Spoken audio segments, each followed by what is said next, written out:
A paz do Senhor, meus irmãos, minhas irmãs, sejam muito bem-vindos ao nosso canal. É tempo de ensinar EBD, um canal exclusivo para os amantes da escola bíblica dominical. E hoje iniciaremos mais uma aula desse trimestre que está sendo maravilhoso, proveitoso e que está nos trazendo grandes lições importantíssimas para o nosso contexto atual. Hoje iremos falar sobre a lição de número 2, que tem como título A Deturpação da Doutrina Bíblica do Pecado. O texto áureo nosso vai dizer o seguinte: por isso, nenhuma a carne será justificada diante dele pelas obras da lei, porque pela lei vem o conhecimento do pecado. Aqui, nenhuma. Não há acepção para o julgamento, ok?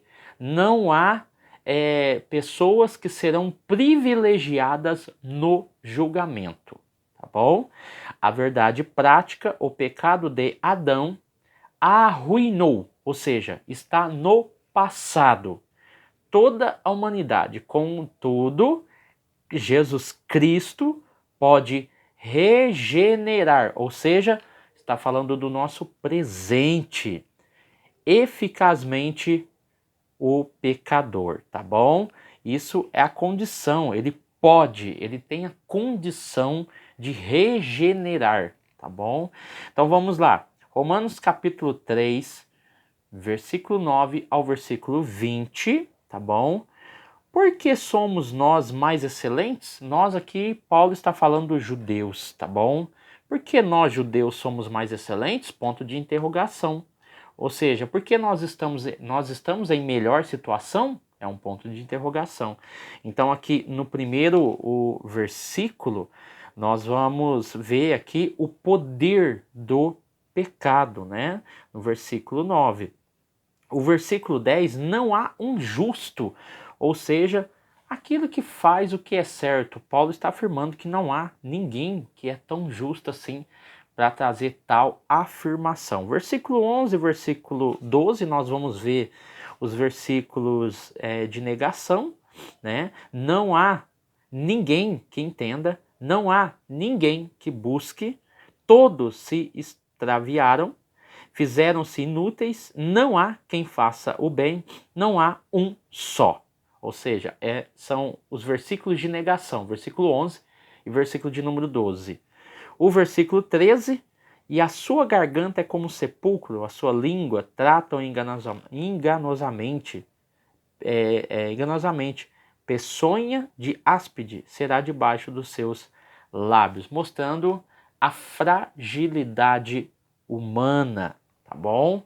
O versículo 15, né, vai falar sobre os seus pés, sobre o caminho em que esse homem mau anda, vai dizer que ele não conhece o caminho de paz, não há temor de Deus nos seus olhos, nos seus pés e na sua boca, que é o versículo de número 19. Então, o versículo 20, ele encerra mostrando que nenhuma carne será justificada, que é o versículo do texto áureo. Pés, caminhos, olhos e boca, nenhuma carne será justificada diante dele pelas obras, ok? Então vamos lá. Antes de nós entrarmos aqui, eu quero agradecer a Deus pela vida de dois pastores, né, e coordenadores. Domingo passado eu fiz o encerramento primeiramente aqui na cidade de Franca, na Igreja Assembleia de Deus do Jardim Paineira, pastor Natanael, e quem nos recepcionou lá como coordenadores foi o nosso irmão presbítero Lucas e também nosso irmão Fábio. Grande abraço para vocês. E também à noite eu fiz o encerramento no domingo à noite na cidade de São José da Bela Vista, aqui também interior de São Paulo, na escola bíblica dominical que eles fizeram no período da noite, né? É uma maneira diferente de organizar a EBD. E lá o pastor, na Assembleia de Deus Ministério Belém, lá quem pastoreia a igreja é o pastor Gilberto, junto com o coordenador que me chamou, né? o nosso irmão Davi. Então, para esses dois convites, Deus venha abençoar a igreja de vocês, venha abençoar também os pastores e venha abençoar os coordenadores dessas respectivas denominações, tá bom? E você aí que sentir no coração de estar nos chamando para fazer uma abertura, uma aula, ou encerramento, uma conferência, enfim, o convite está aberto aí, pode entrar em contato conosco no link da descrição, que teremos o maior prazer de estar aí na sua congregação, ok? Então vamos lá. Na introdução, a queda do Éden transmitiu à humanidade a inclinação do coração humano ao erro. Lembre, erro, inclinação, tá bom? A nossa natureza humana, ela está inclinada a fazer o erro, tá bom? A cometer o erro. Então, para isso, é necessário a regeneração, que é o único caminho possível de desfazer as consequências do pecado. Então o autor deixa muito bem claro a questão da inclinação para o mal e também que a regeneração é o único processo viável, tá bom? Primeira, em Tito, né, capítulo 3, versículo 5, e ele nos salvou por meio do lavar regenerador e renovador do Espírito Santo, tá bom? Então vamos lá. Tópico de número 1, o ensino bíblico da natureza pecaminosa. A definição do pecado, o autor deixa muito bem claro aqui, a amartia, né, que é o erro, errar o alvo, é a tradução mais livre, mais interessante para nós aqui, tá bom? Errar o alvo. Então ele acerta alguma coisa, ele acerta o alvo, mas acerta o alvo errado, tá bom? E aqui, errar o alvo errado, né, como ele mesmo colocou aqui, trata-se de rebelião, desobediência contra Deus e a sua palavra. Lembrando que a palavra de Deus, ela é suprema. A partir do momento em que paramos de observar esses parâmetros, nós erramos o alvo porque o nosso tiro sai pela culatra, né, como diz o ditado aí fora, tá bom? Então, 2 Coríntios capítulo 5, versículo 19. Preste bem atenção. Deus reconciliou o homem consigo através de Jesus. É o mediador. E nos deu a mensagem da reconciliação. Lindo, perfeito e maravilhoso. Deus nos reconcilia novamente com ele através de Jesus e nos dá o ministério da mensagem da salvação. Então isso é importante, é interessante para o salvo. O subtópico de número 2, a universalidade do pecado. Aqui nós vamos ver que o ser humano foi criado em estado de inocência, é o estado, tá bom? O estado dele era do quê? De inocência, o estado dele. Sem pecado, perfeito, e dotado de livre arbítrio. E esse livre arbítrio de todos os questionamentos que nós temos concernente ao livre-arbítrio, uma posição eu quero colocar aqui. Esse livre-arbítrio está condicionado a regras e normas, ok? Então, há parâmetros, regras, normas que limitam a atuação desse livre-arbítrio, tá bom? E isso a gente vê no próprio texto de Gênesis capítulo 2, onde fala, comerás livremente, tá? Comerás livremente. Mas a partir do momento de uma permissão, há uma proibição. Não comerás. Então isso tudo a gente vai ver em Gênesis capítulo de número 2, concernente a essa questão do livre-arbítrio. Então vamos lá. Eclesiastes 7, versículo de número 29, vai falar do justo, né? Que embora seja justo, a pessoa se envolve com a astúcia e ilusões. Então, capítulo 7 de Eclesiastes fala muito bem sobre isso. Falamos aqui um pouquinho sobre a questão do condicionamento desse livre-arbítrio. Então, primeiro o homem escolheu o quê? Desobedecer a Deus. E, a partir desse momento, todos os homens há o entendimento de que todos os seres humanos nascem em pecado. Por quê? É um mal inerente a natureza humana. É simples você observar isso desde criança. Pegue um brinquedo e coloque no meio de duas crianças. Você vai ver que o comportamento egoísta, né, é natural, tá? Não entenda de maneira literal que a criança sabe o que ela está fazendo.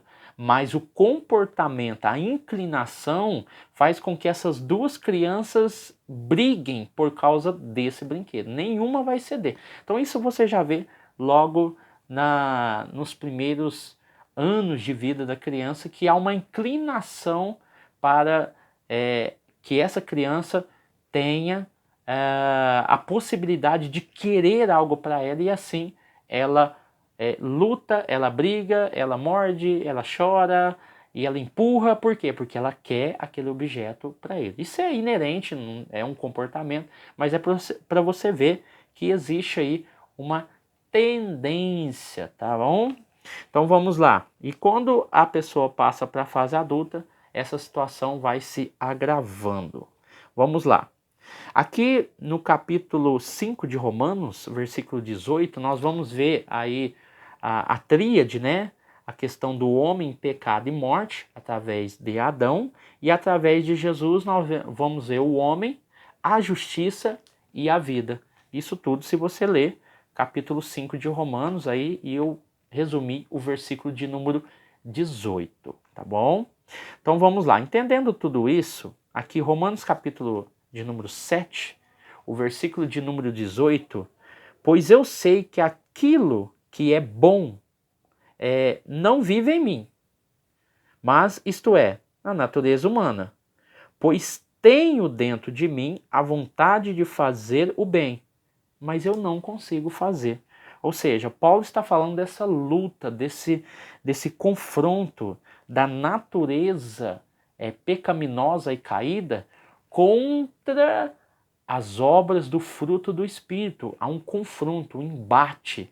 Então, essa questão é interessante, que mostra que muita coisa ele queria fazer, mas ele não conseguia fazer, por causa dessa inclinação a fazer o mal, inclinação a ser favorecido, inclinação a sempre ganhar. Então, por isso que é uma luta entre a carne e o espírito, ok? O subtópico de número 3 vai falar sobre a corrupção total. Lembrando aqui que Romanos 3, 24 vai falar sobre a justificação e sobre a graça, que nos aproxima mais de Deus.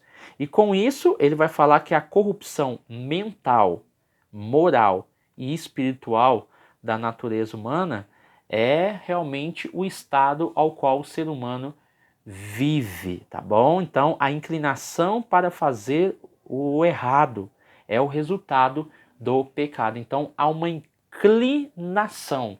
E todos nós passamos por esse problema. Por mais que nós somos crentes, tentamos fazer as coisas certas, a inclinação ela há, tá? Só que essa inclinação ela é equilibrada com o fruto do Espírito que nos transforma a cada dia. A santificação é um processo contínuo que é posicional e contínuo, né, dentro da teologia pentecostal.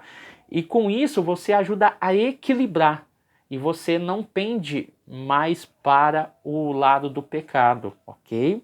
Então aí nós vamos ver claramente o autor deixando bem claro que essa corrupção impede o homem de tomar a iniciativa num processo de regeneração, tá bom? Então aqui, o processo de regeneração, Romanos capítulo 8, versículo 7, versículo 8.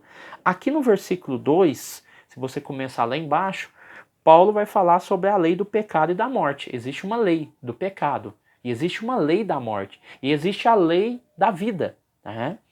O versículo de número 5, os que vivem segundo a carne, Paulo vai explicar lá. O versículo 6, a mentalidade da carne, tá? É por isso que a transformação nossa, ela é primordial para enfrentar, como aprendemos na primeira aula. A nossa transformação é importante, a nossa capacitação para enfrentar o espírito da Babilônia. Se você não assistiu, volte lá, é uma aula surpreendente, tá bom?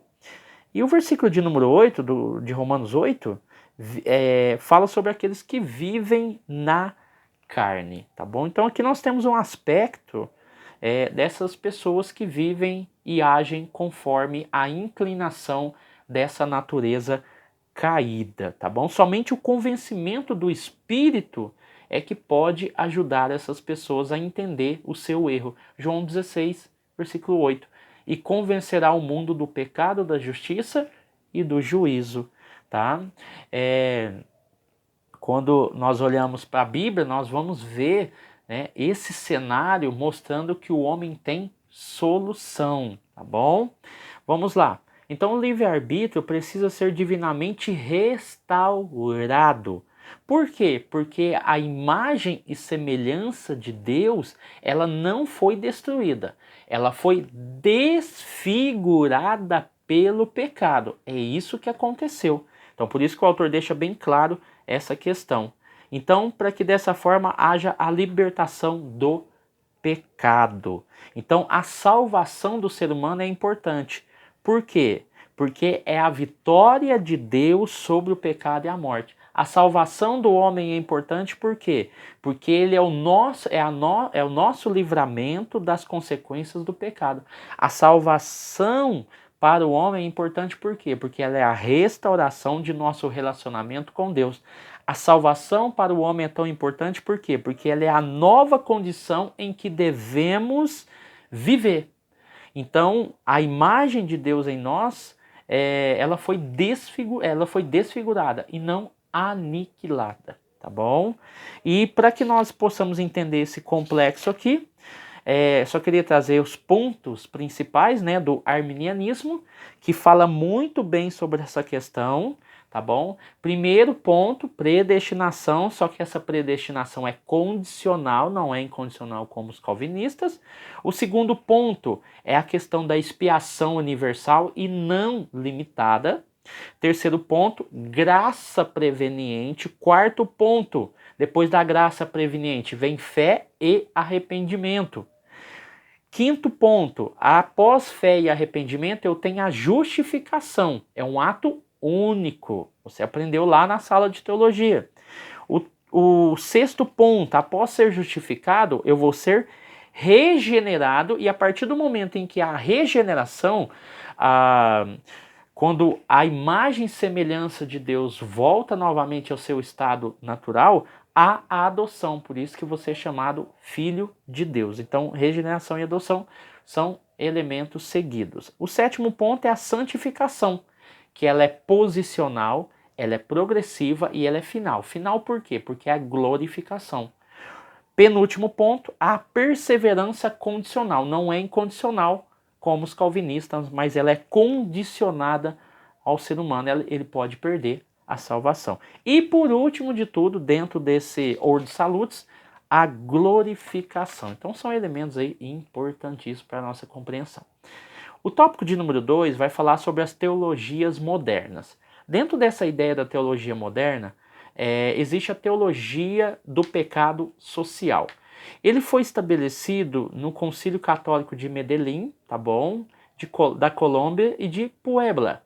Só que esse concílio católico que aconteceu aqui em 1979 e 1968 é reflexo do resultado do Segundo Concílio do Vaticano, de 1962 a 65. Aí em 68 acontece esse, aqui nas Américas, né? E no caso aqui na época era o Papa Paulo VI. O tema daquela época era aggiornamento, ou seja, atualização dos padrões da teologia. Ou seja, então o que foi usado aqui na América Latina, no Concílio Católico de Medellín, Colômbia e Puebla, que no caso estão ligados o ecumenismo também, né, que são as igrejas metodistas, luteranas, algumas anglicanas, enfim. Então são igrejas que fazem parte desse ecumenismo. E aí nós vamos ver que esse concílio aconteceu nas Américas, reflexo do Concílio Vaticano II, ou seja, a atualização, ou seja, a sociedade mudou, a teologia também tem que mudar o foco, e é isso que aconteceu nesse período. Então, eles trabalharam muito as estruturas opressoras tá? E então o pecado deixa de ser tratado a nível moral, como o pentecostalismo, por exemplo, prega, e as igrejas tradicionais, e passa a ser considerado a nível social e econômico, ou seja, eu deixo de enfatizar a causa para explorar os sintomas desse pecado. É por isso que eles vão abordar muito a questão da pobreza, da injustiça social e da desigualdade, tá bom? Então, na verdade, quando nós olhamos para a teologia social, nós estamos vendo que a fonte do pecado social ou estrutural é o pecado pessoal, tá? E a solução encontra-se em nossas ações pessoais, então seria isso? Então não cabe, não está atrelado mais à moral, mas a questões econômicas, políticas e sociais. É por isso que você vai ver alguns grupos evangélicos apoiando e defendendo a inserção de grupos LGBTQIA+, né, e outras minorias para o seio da igreja, né? Ou tentando trazer um caminho para essa solução, tá bom? Então, é muito interessante essa questão da teologia do pecado social e explica muito daquilo que nós vemos aí muitas das vezes nas redes sociais ou de algumas igrejas. Na verdade, elas estão aí envolvidas com o ecumenismo, e desse ecumenismo surge aí as reuniões anuais dessas igrejas.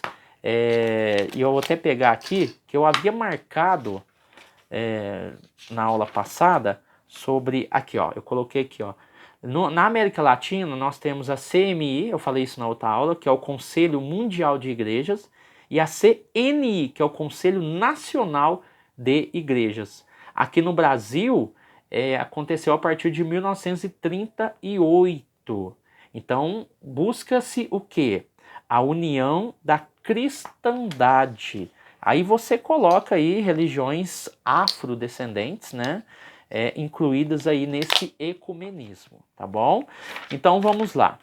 Entendendo tudo isso, nós vamos ver que esse primeiro ponto aborda a questão das estruturas opressoras, que no caso eles indicam que para resolver o problema do pecado eu preciso acabar com a pobreza, eu preciso acabar com as questões de ordem social e econômica. E existe aí uma tendência aos partidos de esquerda, isso é fato, porque os partidos de esquerda agradam esse tipo de ecumenismo, tá bom? Tanto é que o Papa o Papa atual é mais a favor dos ideais da esquerda no Brasil do que os da direita, tá bom? Então vamos lá. A teologia da libertação. A teologia da libertação tem afinidade com as ideias socialistas de Karl Marx.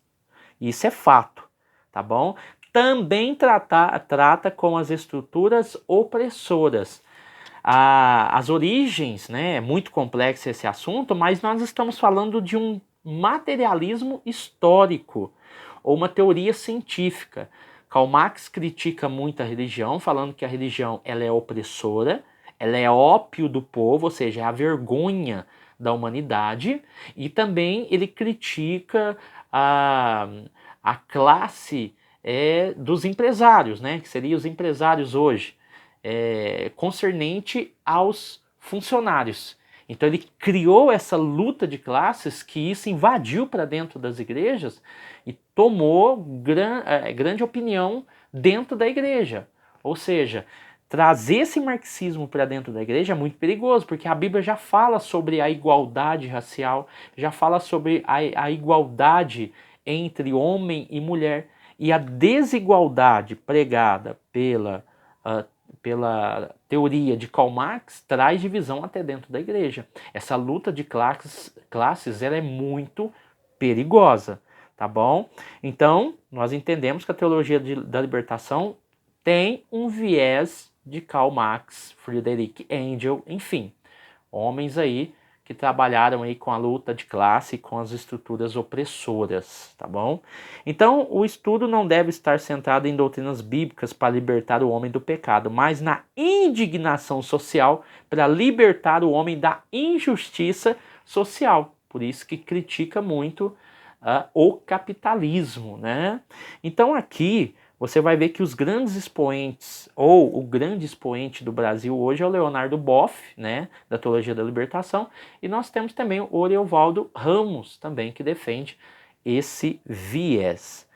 No Peru, Gustavo Gutierrez e Leonardo Boff no Brasil foram os grandes expoentes, embora a Teologia da Libertação ela tem mais um cunho político do que religioso. Inclusive, Leonardo Boff foi um dos que visitou o ex-presidiário, ou seja, o atual presidente, né, Luiz Inácio Lula da Silva, no presídio, justamente por causa das ideias, da ideologia, né? Então vamos lá. Dentro dessa questão surgem as teologias de cunho emancipatório, tá? Transsexualidade e sexualidade, ou seja, transexualidade e homossexualidade, e de raça. Então nós temos que tomar um pouco de cuidado também, porque hoje já existe a teologia queer.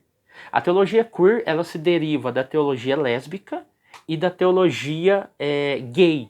Existem expoentes, pessoas que defendem uma teologia, se dizem cristãs, inclusive um desses grupos mandou uma carta para o Papa falando da espiritualidade dessas pessoas homossexuais, né? O grupo LGBTQIA+. Então você vai ver que já existe esse envio dessa carta pedindo para que a igreja reconheça a espiritualidade deles e tudo mais. Então você vai ver que já existe uma teologia queer, ok? Por isso que o autor fala umas teologias de cunho emancipatório. Depois você pesquise lá, é muito interessante você analisar isso. Eu até falei também na outra aula sobre a questão do LGBTQIA+, e nós falamos lá sobre a parada LGBTQI, em que um grupo, né, se dizendo evangélicos, mas pertencentes ao grupo LGBT, que na sua camisa estava escrito: o Senhor é meu pastor e me aceita como eu sou, tá bom?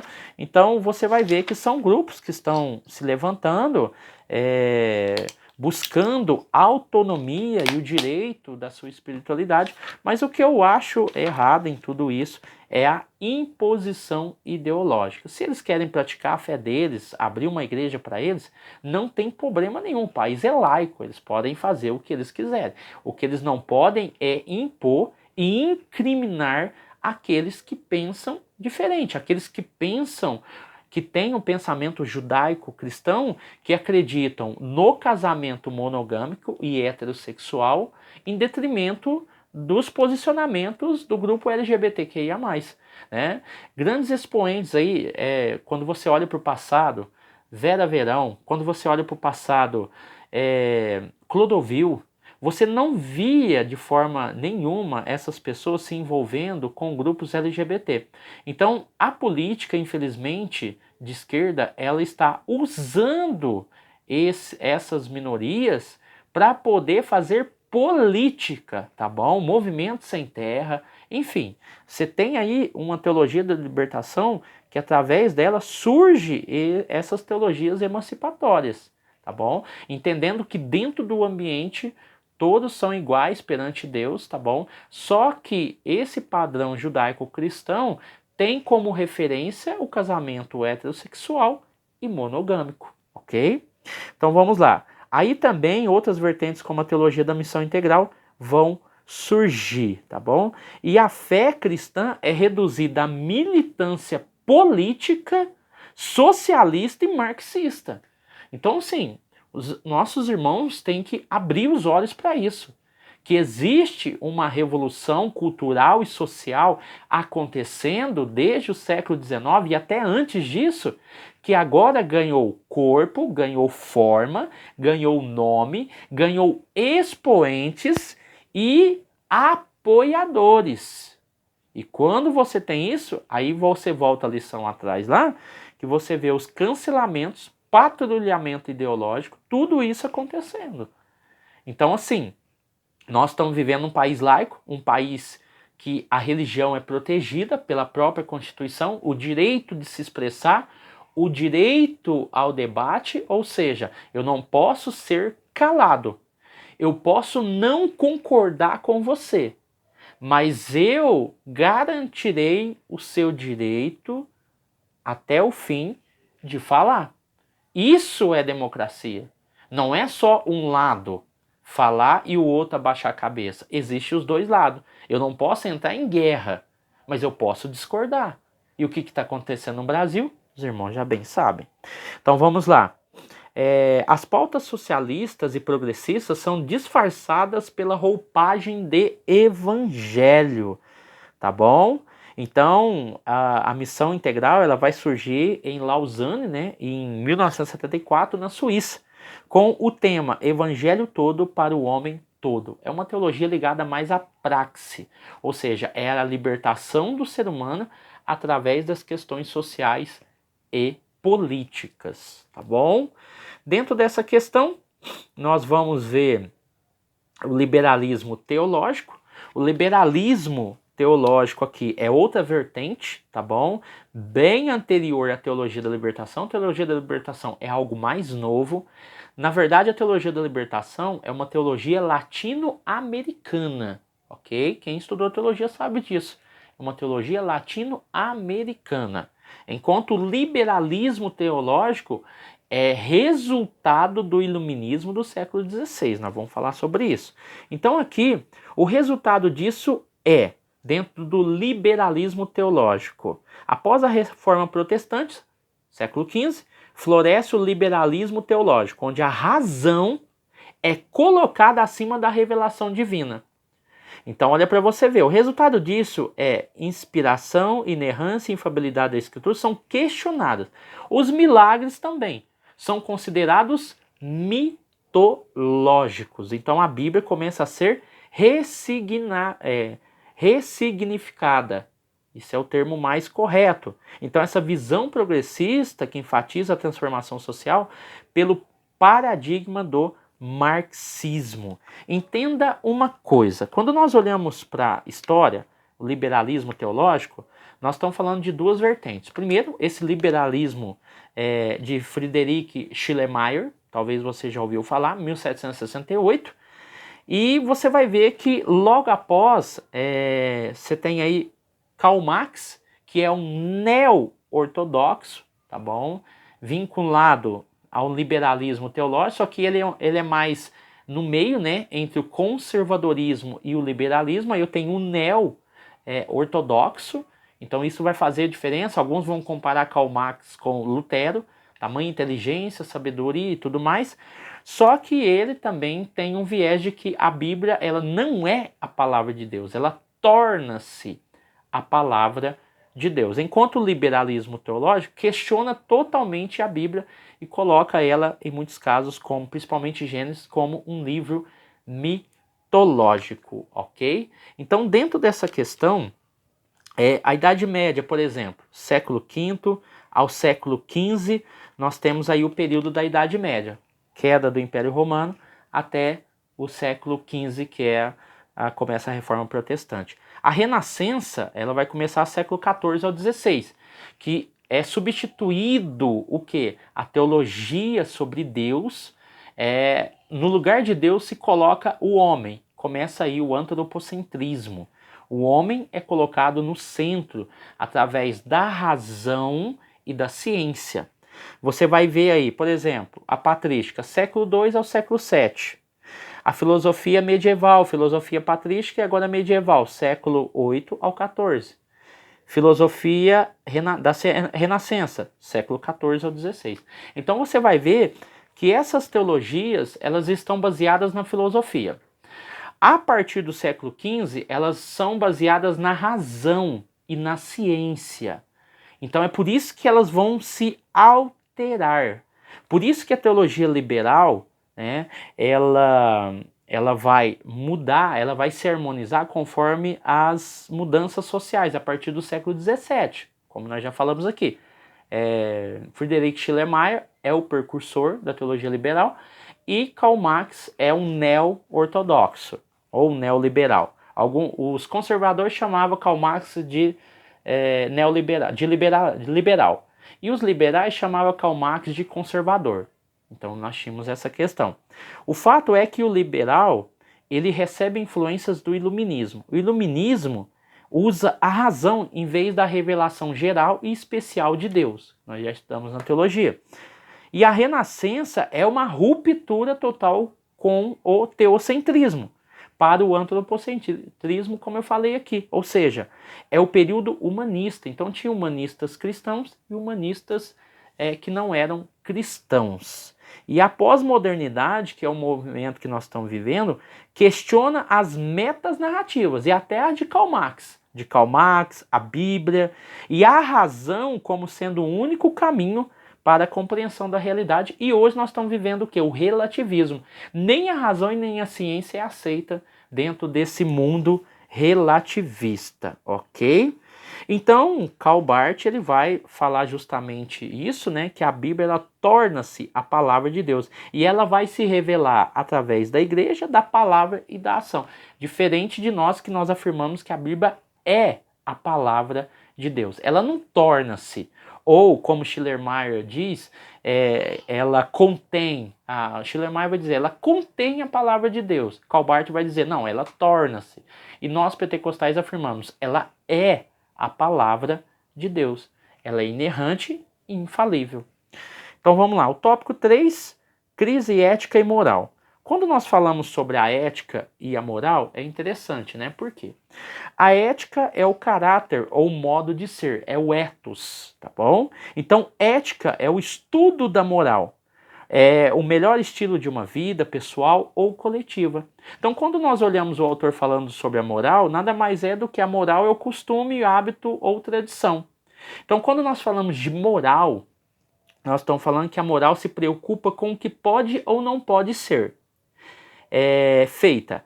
É particular e varia com o tempo, a moral. Na Grécia Antiga, por exemplo, os homens poderiam ter garotos como escravos sexuais. Hoje não pode. É errado. A moral nos mostra isso. Mas a ética, ela é universal. Então, como ela é universal, ela trata sobre o que leva uma sociedade a condenar uma atitude. Condenável, se ela é condenável, neutra ou desejável. Então, a ética, por isso que nós falamos ética cristã. A ética cristã, ela questiona a moral. Então, ela mostra, peraí, isso não é certo. Isso pode, isso é neutro. Isso é desejável, isso é condenável. Então, quando nós falamos de ética cristã, não existe uma moral cristã. É uma ética cristã. Dentro da ética cristã, como ela é o argumento ela é o meio de estudo, ela estuda o quê? A moral do ser humano. Aí é onde nós encaixamos, porque a ética usa a Bíblia como exemplo, e ela mostra o que pode, o que não pode, através da ética cristã. Então nós vamos ver aqui que dentro dessa questão, desse modo, a sociedade deixa de ser eticamente sólida e torna moralmente desajustada. Modernidade líquida e sólida, você já ouviu falar isso daí também. E existem os reforçadores, a mídia, a internet, os filmes, as séries, a pornografia, os desenhos infantis, são reforçadores dessa estrutura que está acontecendo no mundo ao qual nós estamos vivendo. Essa mudança social, né, essa revolução cultural, essa revolução sexual trazida pelos filmes, são reforçadores. Filmes, séries, propagandas, a mídia, a internet são reforçadores dessa nova sociedade. Ou você acha que Raul Seixas cantou aquela música Viva Viva Sociedade Alternativa em vão? Ou que John Lennon cantou Imagine imagine um mundo sem Deus, imagine um mundo sem religião, imagine um mundo sem guerra, à toa. Não, existia uma estrutura social sendo criada para uma nova sociedade. E essa sociedade não tem um padrão definido, principalmente padrão monogâmico e heterossexual. Ok? Então, dentro de nós existe uma lei moral e natural, comum a todos os povos e cultura. Existe uma responsabilidade moral, ou seja, de nós assumirmos as nossas consequências, ok? Então, a imoralidade sexual, nós vamos ver aqui dentro disso que nós já falamos, né? A revolução sexual e social. A igreja tem um papel de opressora. Então, dentro dessa narrativa, dessa metanarrativa, se diz que a igreja é opressora, ela oprime as pessoas, ela oprime o adolescente, ela oprime o jovem, ela oprime o casamento. O casamento tem que ser aberto, tem que ser aquele casamento a 3, a 4, a 5. Não existe limites para o sentimento, para o amor. Então essas narrativas são bem estruturadas e a igreja tem que tomar muito cuidado com isso. O pecado é tolerado, a família é desconstruída e a doutrina da santidade é negligenciada. A dessacralização da vida, a vida é inviolável, o corpo humano deve ser cuidado, a vida humana é sagrada, propala-se a autoautonomia, ou seja, ética e morais, o meu corpo, minhas regras, isso se tem pregado muito por aí. Então que nós possamos tomar cuidado, que a igreja se reorganize, que a igreja tome iniciativa, tome uma posição. Não dá mais para ver grandes líderes fazendo reuniões inúteis em convenções e não tratando dos temas que realmente tem que tratar. Temas que são cruciais para a nossa sobrevivência em sociedade. Os nossos padrões estão sendo perdidos e nós e os grandes líderes da nossa nação estão deixando isso passar. Poucos estão tocando no assunto, poucos estão preocupando e a igreja vai perdendo cada dia mais força, assim como perdeu lá no século XV e século XVI. Então, que essa lição sirva de alerta para nós cristãos e que possamos aí desfrutar do conteúdo e fazer o nosso melhor. Amém? Deus abençoe você, sua casa e sua família e até o próximo vídeo, em nome de Jesus.